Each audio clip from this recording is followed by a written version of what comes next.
Welcome everyone to the next episode of the Sen Nutrition Podcast. You're with your host Bryan today, and this is episode 77. And I have two very special guests joining me on the podcast, and it is Tanja Krauss and Phil Monaghan, and they are two very experienced horse trainers. They have a long history with helping horses and riders across all disciplines, and they have joined forces for their 2022 Gap Year Tour.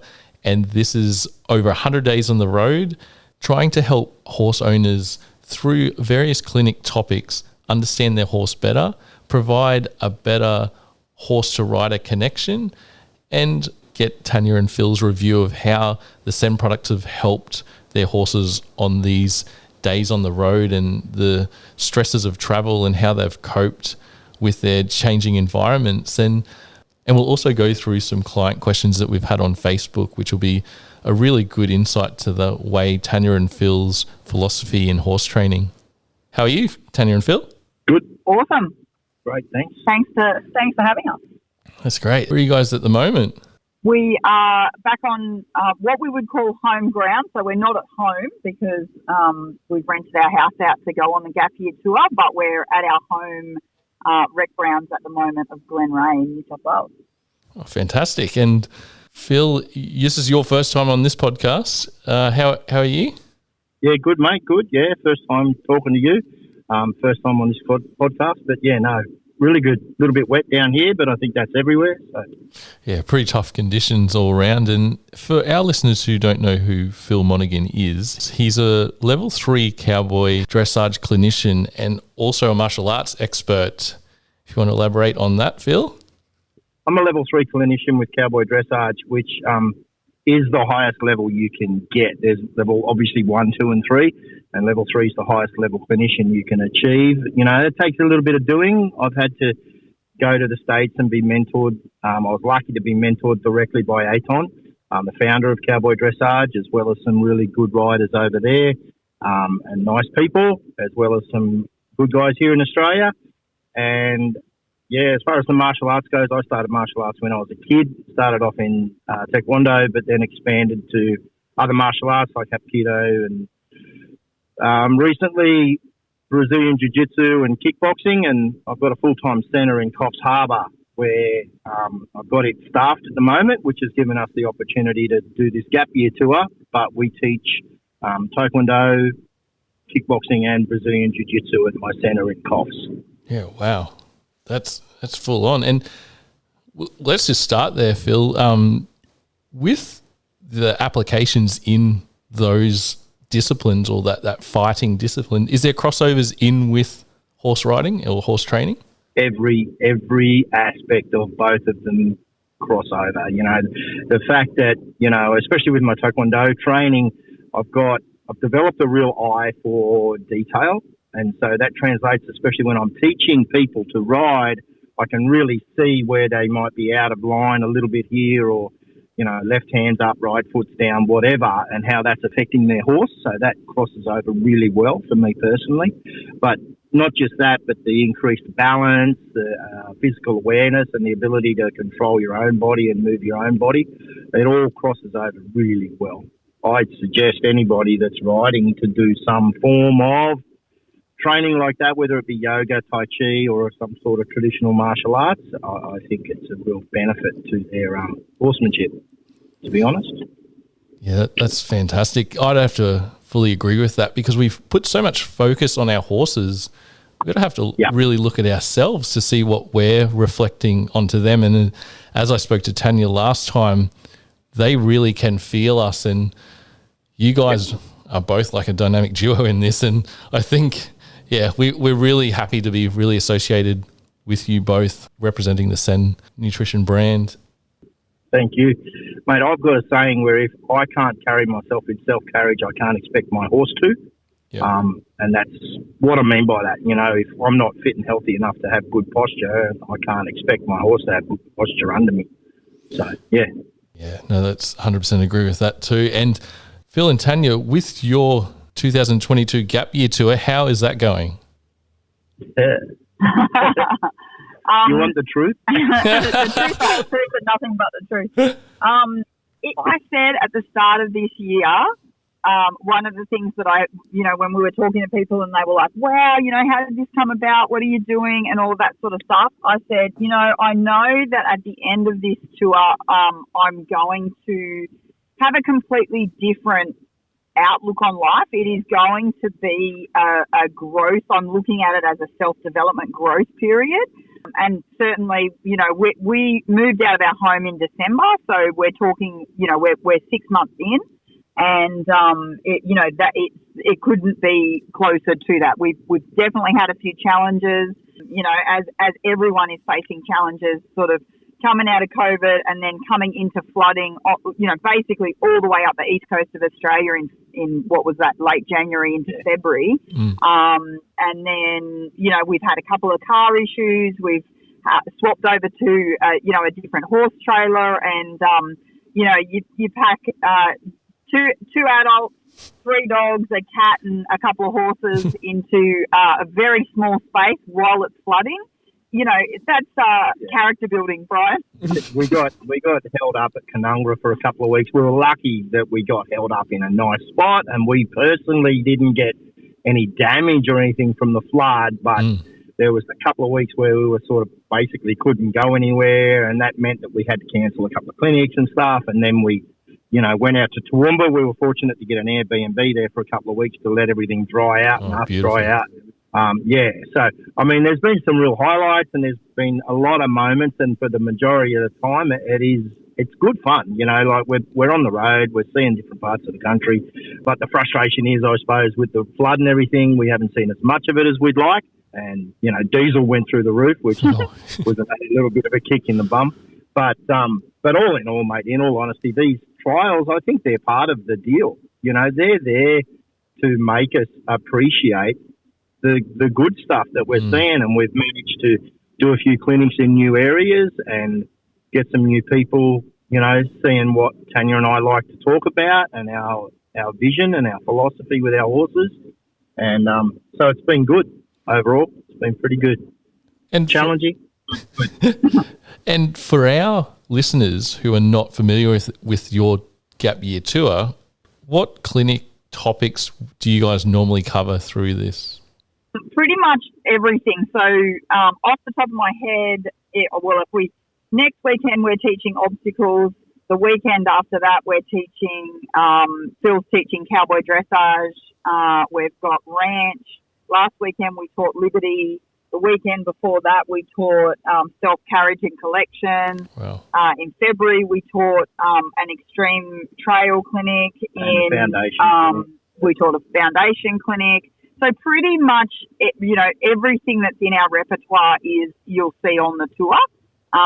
It's not been, we can't do everything in every area. So it generally is guided by, if we get a call from a club that is a working equitation club, then generally they'll ask us to go and teach them, the obstacles kind of training.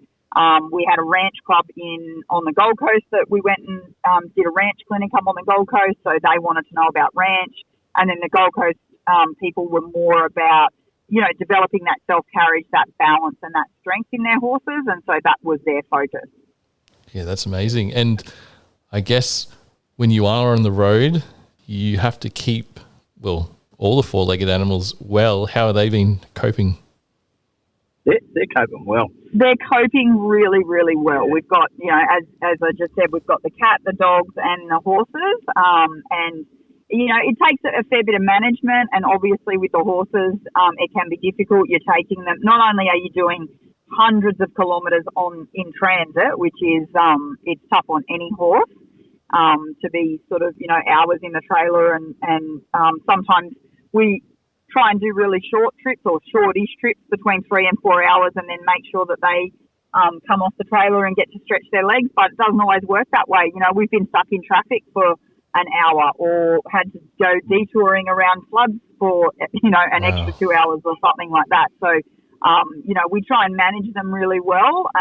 But as I text you all the time, Bryan, and say, they're feeling a bit flat. What should we change? Or we've moved to this new area where they've got barely any grass, but we're having to feed them lots of hay. What should we add or take away? So we have to say that the SEM products are, they're thriving on them. They're keeping them well. They're keeping them healthy. The recovery time's really easy. Yep. They're not, we're taking the same two horses back out again. So the whole point of us coming back home frequently was to change horses. But these guys are happy and healthy and thriving. So we're sticking with them. We're going to take them back out. Yeah. So the two horses we've pretty much had them on the road with us since the start of January. Yep. Wow. So, and they're going to come again now. I think at the end of this month, end of May, I'll probably swap my fella out and give him a rest. I've got a young horse that I want to bring on and do some miles with. But, yeah, I find the Sen products, my horse doesn't have flat days, if you know what I mean. Like normally when you travel or they get a bit tired or something, they tend to get that little bit lethargic or a little bit, even sore. Travel sore. And whereas with the Sen products, I don't seem to have had that. My fella that I've got, Cracker, he is a bit of a cracker. He's a full-on sort of a horse. And he's just good to go, He's just good to go. And like Tanya says, we're conscious of what we do. We make sure we give them the ulcer protect before and after each trip. And then depending on where we're going, we alter things a little bit differently here and there. But, they're used to being in a 40-acre paddock running around with their friends, and then we take them and we lock them in a showground for a week or two, and then we take them somewhere else and they've got a small paddock. And, like when we were at Toowoomba, they were on grass, but it was different grass to what they're used to. And by feeding the Sen and having that consistency, at least we've got part of their diet that is consistent all the time. And then everything else that comes with that, like that being the grasses where we go or whatever, that's the only thing that changes. The Sen and the, chaff and hay that we give them is the consistent. Yeah, and you guys have to be applauded for your management of them as well. We at Sen are trying to provide really good quality products that actually work with the horse's physiology. You're seeing that in the result. And the stress on travel is pretty underrated. What happens in that hind gut and that microbiome, the effect, there's all different changing environments, different changing stresses when they travel. And if you don't have that right base right at that point in time, you do have to make adjustments. And as Tanya said, she messages me, and it's about knowing your horse, really being like a scientist to your horse and getting to know their little intricacies and everything, and just to see their response to certain environments. And yeah, I'm just really happy to hear that they are thriving. And we know we're trying to provide the best nutrition profile for a horse that is in those conditions. So yeah, thanks Tanja and Phil for that testament. Oh, we can't get enough of it, and we're ambassadors, of course, and but even if we weren't, we'd be telling people about the stuff. We can't get enough of it. We tell people all the time, just message Bryan, ring Bryan, and get the profile done on your horse. I've never, I've had horses for bloody 30 years, and I've just never had horses this healthy for this long. And as you say, the transit is highly undervalued by people. They don't realise how much stress is actually on that horse from a physical, mental, and emotional perspective. Even our horses that are we call them good travellers. They get straight in. They know their job. But there's a high demand on being in transit on those four legs for like I say, 300-400 Ks in 4 hours or something like that. Yeah, a couple of trips. It's a big demand. 7 or 8 hours. We've done a couple of long laps. Yeah, wow. So, because they handle it pretty well. You'd be well over 100 days now on the road. Yeah, we are. Yeah, absolutely. If you see it on the Instagram where I'm putting up like day 120, I'm like probably about 20 days behind. So I think we're probably 150 days in or something. Wow. Yeah. But we're just here to provide that nutrition ticking of that nutrition box, and then you can concentrate on your training and your clinics, and you don't have to worry about searching for your next best feed or anything like that. So yeah. No, absolutely not. Absolutely. No, you're stuck with us. No, we're happy to be. And as part of what I did in the martial arts, for a long time I competed both, state, national and internationally. And I was always looking for different supplements, and over time I found things that worked really well for me. And I look at the Sen product very much the same way. Honestly, I don't know where you are with this. I think it's more of an excellent supplement regime than it is a feed regime, if you understand what I mean. Yeah. And they just do the job. They just fill in the gaps where there's holes, and it just does the work. And, I see that personally because I do their feet. And when I'm doing their feet, I see that growth line coming down from the coronet band. And, there was a couple of horses. We had a little 3-week stint up at Coots Crossing where we had 2 new horses that we just started and were bringing on. And you could see a definite change and the way their feet started coming through from that coronet band. And they were on terrible country up there, but the Sen product and just the growth in their feet and the change that was coming through was unbelievable. It was really good. And that speaks volumes to me. When I see that, you see the shine in the coat and you see all that sort of stuff as well. But when you see that foot growth and you see how good it is, and one particular mare had pretty bad seedy toe and white line separation all around, and that new foot growing down was just on point. It was just good quality hoof, and that to me tells a lot. That tells me a lot about your feed. Yeah, that's so fantastic to hear. And we know our feed range and supplement does provide the building blocks for hoof growth, and we do know that it does take time, and people have to be patient with their hoof health in particular, and don't take any shortcuts and stick to the profile that really helps that hoof growth. And what we do is we provide that, and as what Phil is describing, he sees that himself. That's good. So Tanja, with you and Phil, when you're at your clinics, when you have your attendees, is there a common thing that they need helping with that you're seeing a lot more often? Yeah, definitely. I think to sum that up to one central thing is probably a lot of people misunderstand their horses. So whether that's from a physical perspective, so they're stuck with understanding biomechanics of how the horse moves and how to stay out of the horse's way in order for the horse to do what they're asking the horse to do, or even on a psychological level, misunderstanding the horse's intent, and that comes culturally. I know that I came up through a school of thought, when I was young, my parents didn't know anything about horses. They didn't have horses. And I went to a local horse club. We didn't have a local pony club. So the horse club was sort of more, it was families, but there was a lot of adult riding, and it was probably a little bit more competitive, and we did competitive trails and things like that. And there's a really strong culture that we see in this country that is combative with our horses. It's don't let him get away with that, show him who's the boss, he's just trying to pull the wool over your eyes, he's making fun of you, all of those things, which are, humanizing the horse in a way that, one, it's just incorrect. The horses don't go out of their way to pick fights with us or make us look silly or any of those things. Usually if they're refusing to do something, it's because there's a physical issue that's preventing them from doing it, or they lack the understanding of what it is that we're asking them to do, or they're frightened of the thing that we're trying to make them do. So they might be frightened of a bridge or and we tend to simplify it and go, oh, it's just a tree stump, get over it. How can you be scared, without thinking of it from a horse's perspective?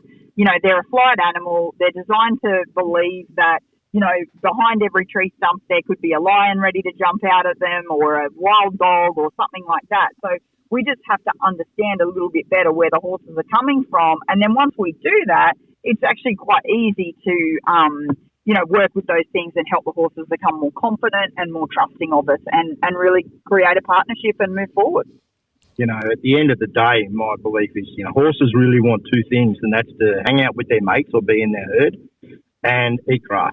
That's all they want. They want to be able to do those things. The herd provides them with safety, and they just want to eat grass, and entire horses want to procreate, and that's about it. Everything else we do with our horses is for our sake. So we owe it to them to really try and understand their way of thinking and the way they do things And we need to try and help them be part of our world because, you know, they're horses, we're humans.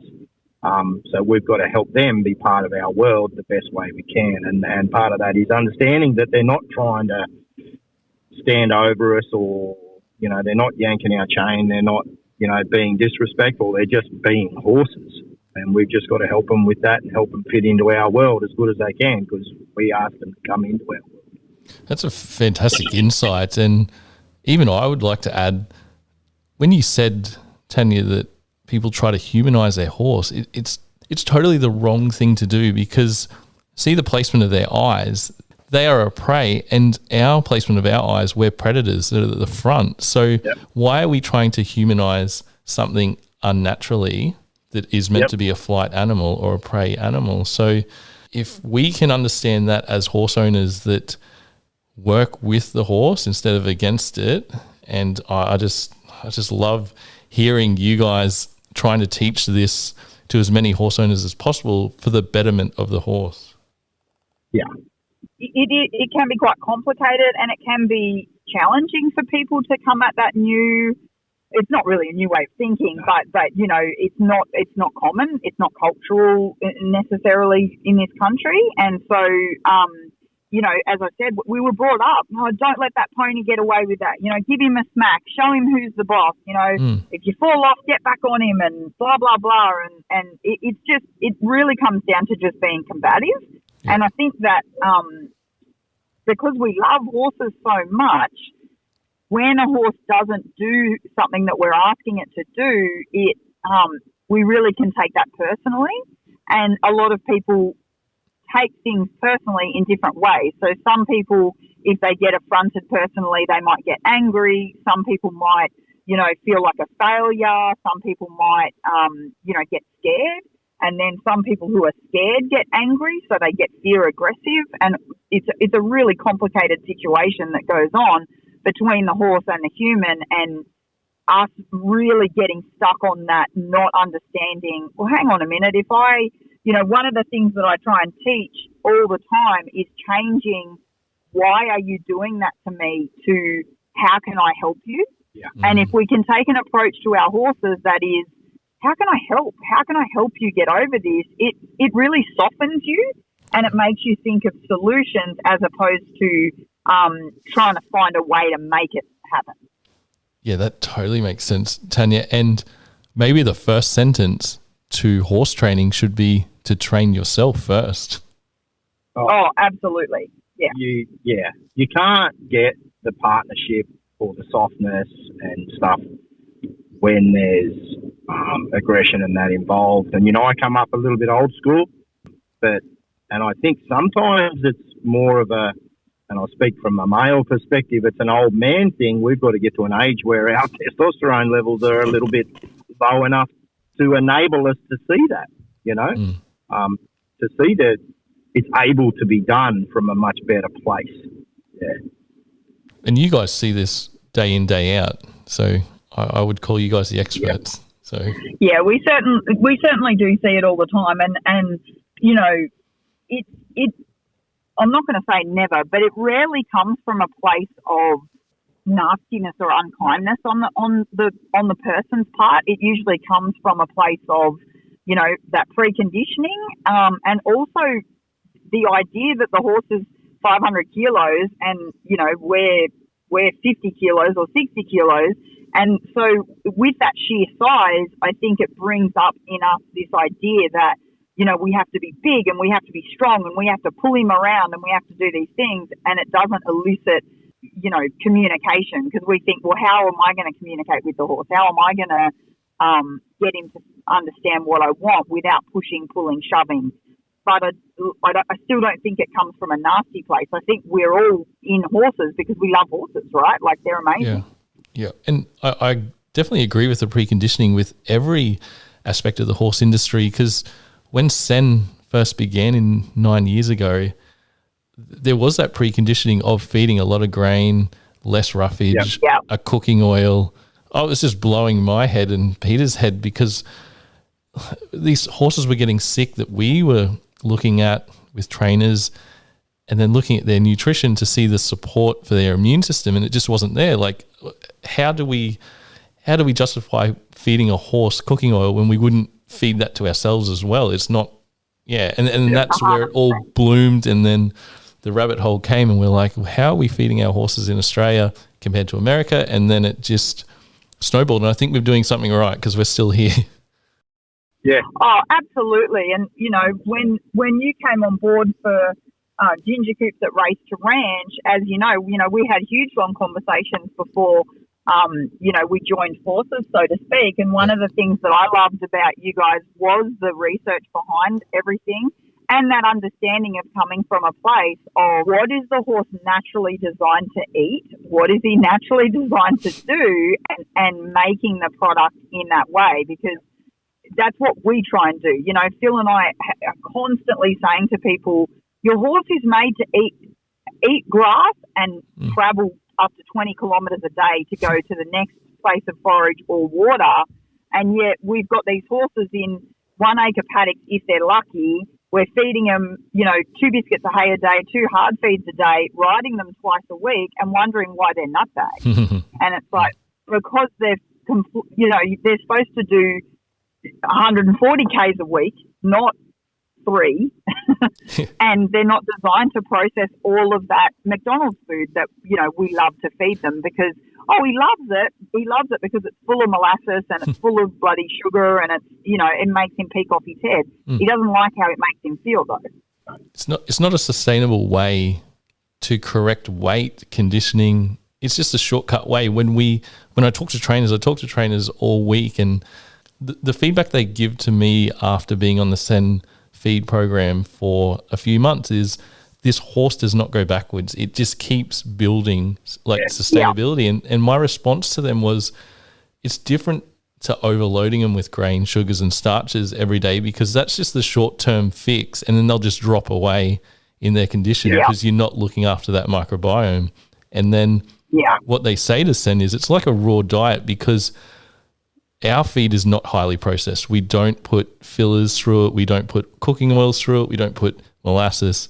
We want raw ingredients, raw quality Australian farmed ingredients, because we're supporting us here. We're not going to Europe, grabbing some beet pulp and just sitting at the port for a few months and then selling it to everyone. I'm not digging other companies here, but we're trying to support the Australian farmers at the whole and just keep it in that whole in-house Australian thing, being an Australian company as well.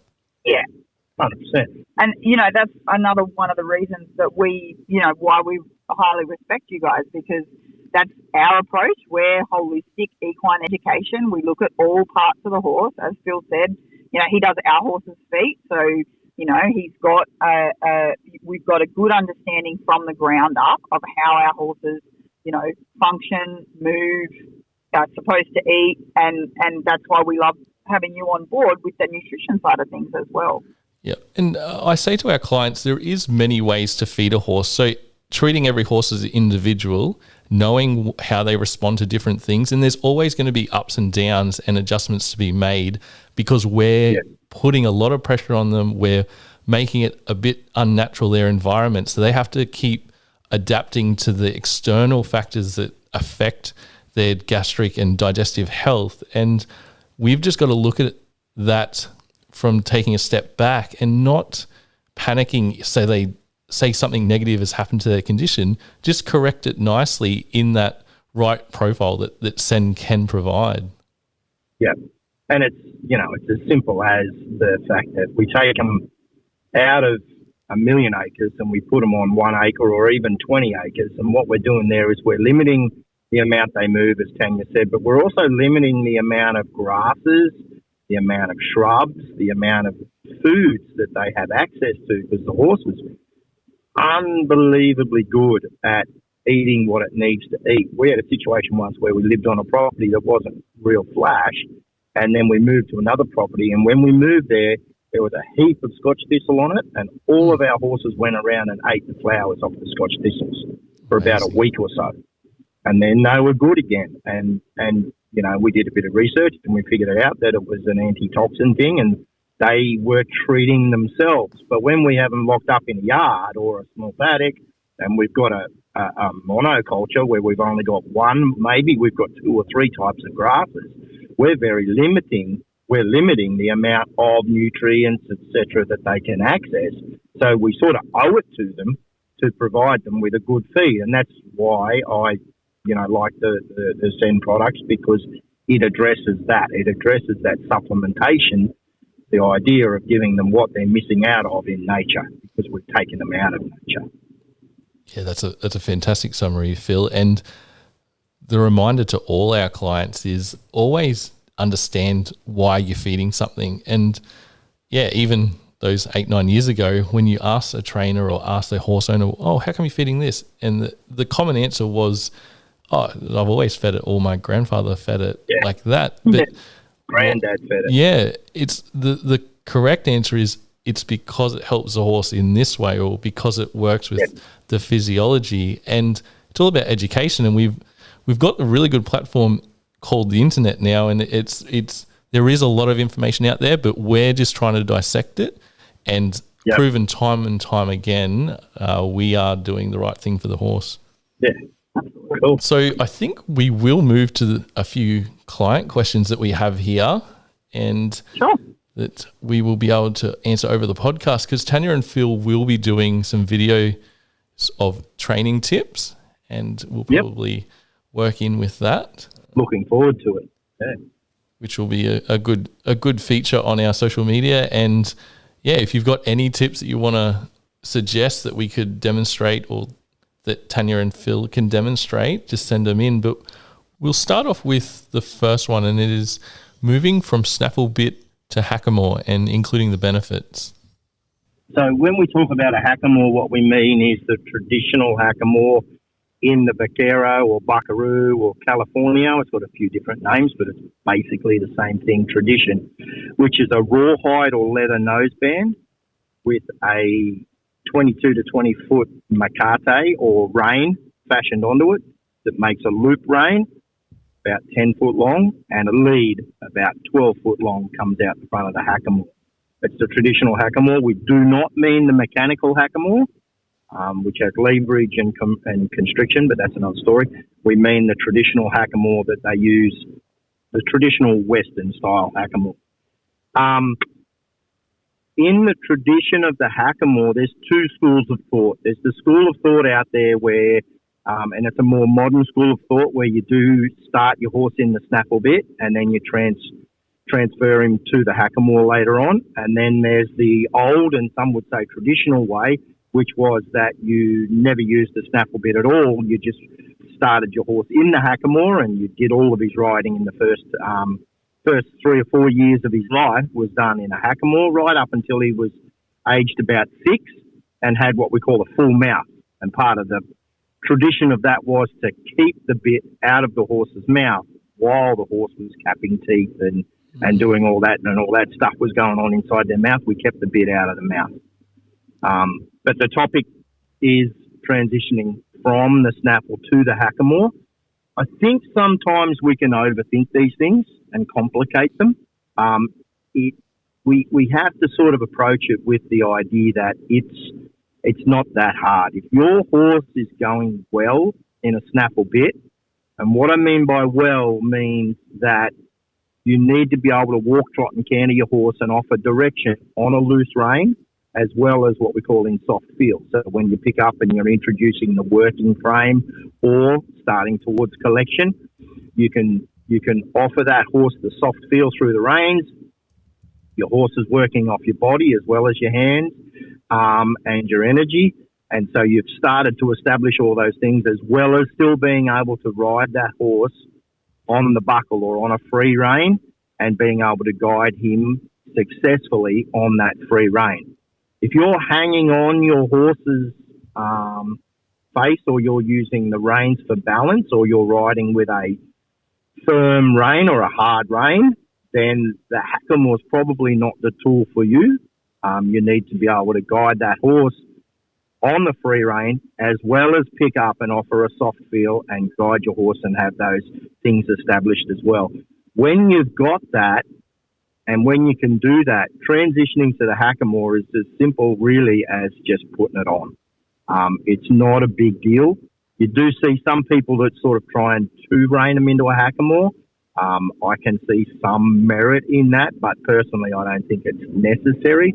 I think, like I said, if you've got good guidance on a free rein, etc., and then you get your hackamore and, source out someone who understands how the hackamore fits and works and get them to help you fit it up properly. Often we'll see hackamores that are either too loose or too low. We don't want that hackamore too low on the nose, below where the nasal cavity ends. We don't want it down on that soft, bony tissue. We want it up on the harder part of the nose. There's sort of a sweet spot on a horse where I believe a hackamore fits. And if you go from the top of the nostril to the bottom of the eyelid and draw a mark at halfway, and then you measure where the nasal cavity starts, and there's sort of a pocket in there of about 1 inch to 2 inches, and that's where your hackamore needs to be. And it can move up and down within those parameters. And your hackamore needs to be there. It needs to be a well-fitting hackamore, and it is a little bit difficult in this day and age to find a good hackamore because there are a lot of cheaper hackamores out there. A good hackamore should have a rawhide centre or rawhide core, whether that be braided or twisted, depends on the maker, but a good quality rawhide core. I've seen hackamores that have had steel cores, even rubber hose. The downside of that is the steel core is quite, hard. The rubber hose is you can't shape it, and you want your hackamore to shape and fit around your horse's nose quite, I wouldn't say snug, but conforms around your horse's face. There shouldn't be big areas of space, if you understand what I mean. It should be a nice uniform shape, and then your macate tied on there. So, yeah, anyway, that's my thoughts on that.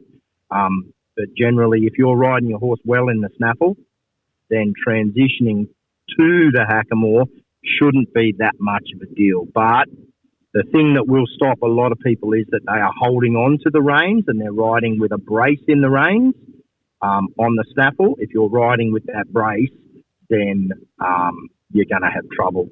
I actually learnt or read in a book many years ago, a book called Hackamore Reinsman, and it describes that, it states that if you can learn to ride in a hackamore, you'll learn to ride in a snaffle better, and I would agree with that. I think that if you can become good in a hackamore, you'll be able to ride a snaffle bit better. So that's my thoughts on that. Any other questions, mate? You picked my favourite subject, by the way. That is an amazing and comprehensive answer, Phil. Thank you. Cool. Thank you. That's awesome. And our next question will be stopping a horse pawing. So I think we've both got maybe some tips on this one. So we might go one for one, otherwise we're going to probably say the same thing. So my first thing about stopping a horse from pawing would be to pawing comes from frustration, anxiety, impatience, those kind of things. So again, when we look at that question, and no offense to the asker of the question, because everyone asks questions like this, it's how do I stop the behaviour? What we need to do is find out what's causing the behaviour and try and fix that, because you can stop a horse from pawing maybe by disciplining it, but as soon as you walk away, he's going to start pawing again because you're not in a distance of discipline. So finding out why he's doing it, and my first tip on that would be, and I think we're talking about him pawing mainly when he's tied up. My first tip would be tie him up after you've done work and things like that. So after he's been physically and mentally stimulated and kind of used up, you get him fresh out of the stable and tie him up. He's probably going to paw because he's revving and ready to go. He's got energy, Yeah, 100%. I actually seen a horse once that was tied up and stood there and did PR, which is exactly the same thing. It's just pawing, but just expressed. It's that anxiety, but it's just expressed in a different way. So to me, when I see a horse pawing, I see a horse that, as Tanja said, it's got something going on emotionally more than anything else. It either doesn't want to be there or it's got too much energy to be there. So, yeah, I think that you've got to address that side of it before you can do anything else. Some horses, it's a learned behaviour, so perhaps tying it up,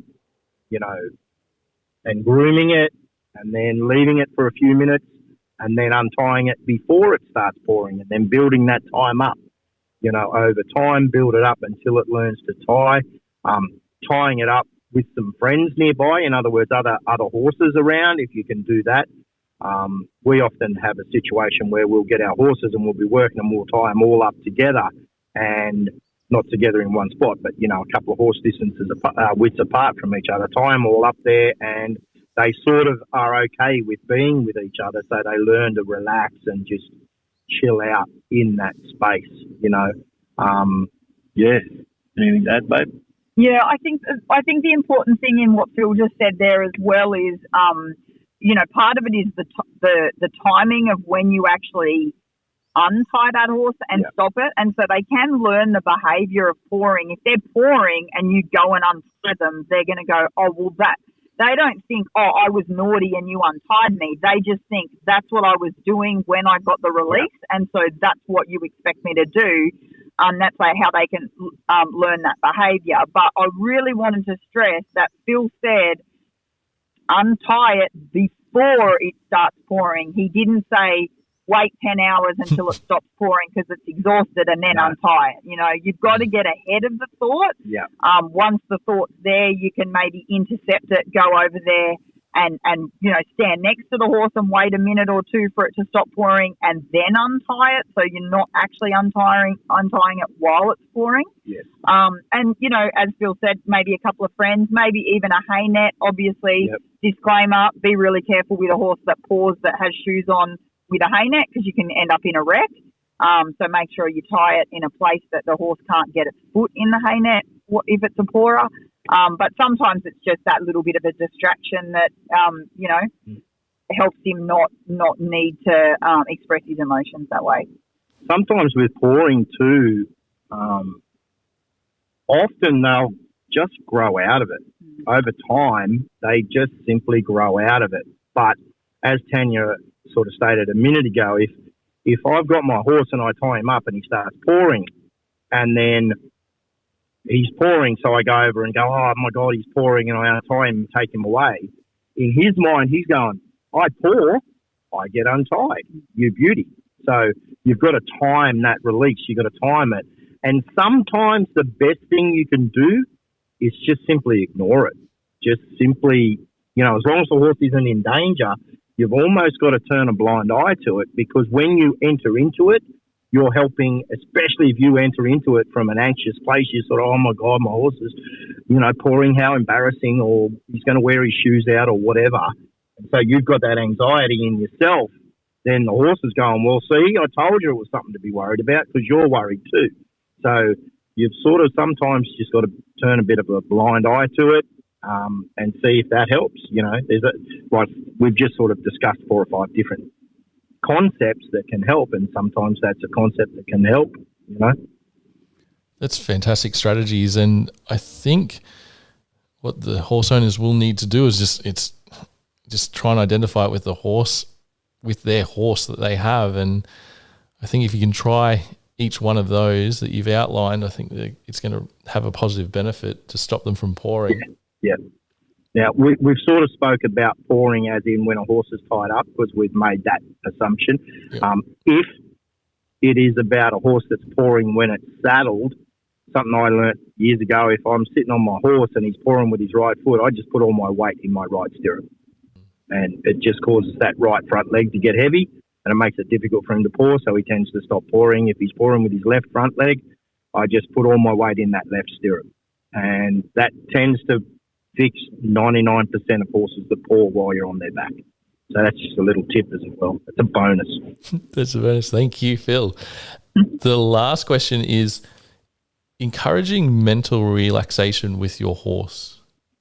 So I'm super excited that this question is on here, because mental health of horses is my number one passion. I'm really glad that people are really starting to look for that mental relaxation and recognize when that relaxation isn't there.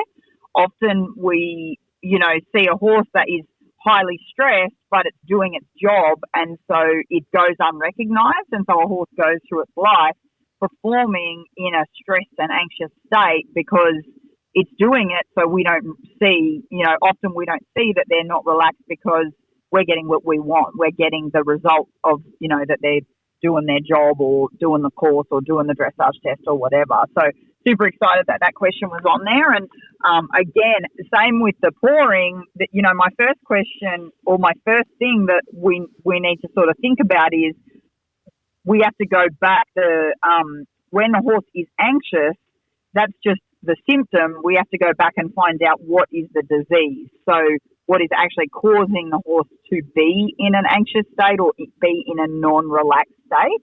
And so once we start to ask that question, we can start to get some answers on what path to take. So, for example, the first question I would ask myself if a horse wasn't relaxed is it coming from an external stimulation? So are they not relaxed because there's a tractor driving past or there's horses in a nearby paddock or they're alone or something like that? Or is it coming from an internal place, meaning that the horse is emotionally not relaxed? So the horse is not understanding what cue I'm putting on, and therefore the horse is stressing because he doesn't know what the correct answer is for the task at hand, what I'm asking him to do. So once I've answered that question, whether it's an internal stimulus that's causing him to be anxious or an external stimulus, then that leads me to the next part of the solution, which is if it's emotional, if it's internal, I can slow down. Often that's all it is. I've been sort of known for many, many years, and I think one of my mentors told me that if you go too fast through your cues and your maneuvers, you will create an anxious horse. And if you go too slow, you will create a dull horse. So it's about finding that balance and picking that pace that is relevant to your horse. I might put my leg on my horse and she'll immediately respond or immediately try and give me an answer, and so I can release and I've found the correct pace. But if I put my leg on and she doesn't respond immediately and I immediately start upping the ante and maybe kicking her or whipping her or saying, how come you're not moving off my leg, then that might make her anxious because she might have been trying to think about what I was asking, but then all I did was up the pressure. So it's sort of like asking someone a question, asking a child a question and saying, what's 4 plus 4? And if you see that child sort of look down at his feet or, look at his hands, maybe he's using his fingers to count, and then you say, what's 4 plus 4? Hurry up. What's 4 plus 4? What's 4 plus 4? He's going to start to stress because he was trying to think of what the answer was, but you started putting pressure on without recognizing the body language telling you that he was actually trying to come up with an answer. Whereas if it's an external situation, then that is often just related to a lack of confidence on the horse's part, or a lack of trust in the rider. Maybe it's a new relationship, maybe they're in a new area, maybe maybe lots of things. Maybe it's a green horse, and it's about building that confidence through that leadership and developing that trust. So it means going out on more outings that are nice and calm, having good experiences under saddle, that sort of thing, to build that relationship. So, that would be the solution if it was more of an external stimulation. That's such a fantastic answer to that question, Tanja, and I can really hear the passion you have for that topic. And it really reminds us as horse owners and trainers that it's just owning a horse is not one-dimensional. It's multi-dimensional, and it all revolves around yourself and then the horse reflecting that. And I just really love your vibe, Tanja and Phil, and it just really gels with what Sen tries to do in the nutrition world for horses and animals in general as well.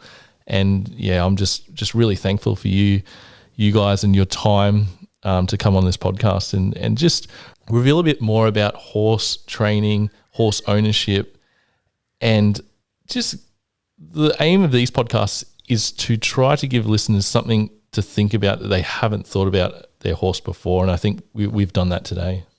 Cool. Yeah, that's awesome. Thanks for having us. We appreciate it so much. And as you can probably tell, we could both, sit here and talk for hours and hours It's awesome. on any topic. Yeah, absolutely. I'll let you guys do a free plug. If you've got dates coming up for clinics and spaces. Yeah. I'm laughing because Phil just looked directly at me because he has no idea what we're going to do. And he's just like, this is a Tanja question. I just turn up and look good, mate. Yeah, that's good. That's exactly good. Right. So you can find us across social media. So Phil's got a page called Phil Monaghan Hakima Afrino, which is his on Facebook, and then mine is Tanja Kraus Horsemanship. And then we've got dates coming up. We're about to head to Warhope over the weekend. We've got a course at the Warhope Showground. So if anyone, I think we've got maybe 2 rider spots left in that. And we also have fence sitting there. So that's near Port Macquarie is Warhope. And then after that, we go to Windsor, I think, so near Sydney.